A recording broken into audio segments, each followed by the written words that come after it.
One of the reasons people don't like to read the book of Revelation is because they get scared. It talks about the end times, the final judgments, the end of the world. I could understand being frightened of those things. But it was actually written as a consolation. They were already in the midst of a persecution, and the question came up with something as great as the Roman Empire against us: how will we survive? We're just a small church. Yet in the vision that John would have, as well as the predictions that Jesus gave, this is all part of the plan. The world, it's always in flux, it's always changing, and it gets worse before it gets better. But in the end, we will be victorious. For Christ himself, the Son of Man, will come in his glory. And so when those things take place, do not be afraid. Jesus also makes this prediction that there will be lots of people who will mistakenly or even intentionally deceive the people into thinking the end was upon them. Now, when you look at the history of the world, there were great, terrible moments that I could see why they thought it was the end of the world. It matches a lot of the predictions. The Great Plague that wiped out so much of Europe. And of course, then we have the wars, especially World War I and World War II, nuclear weapons. And there never seems to be a day in which there isn't some sort of conflict in the world.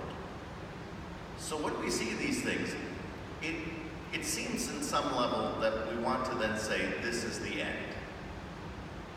But Jesus is almost telling us, well, if you're going to do it that way, pretty much any day you could say, this is the end. Instead of worrying about when the end comes, be vigilant, be ready. Today is the day that we have decided to follow the Lord. Don't worry about when that day comes. Don't worry about what the enemy does. Don't worry about any of those things.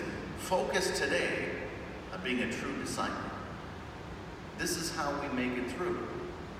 It not only gives us courage in the midst of the persecutions, the difficulties, the challenges that we have, but it also gives us a sense of hope. This is all part of a greater plan. It's part of living in a world that is always changing. When I think about it, I suppose it takes a certain attitude.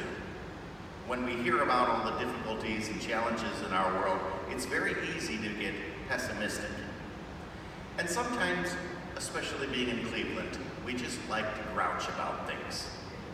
About the snow, about the Browns, about the taxes, whatever it might be. But we're called to have a different attitude.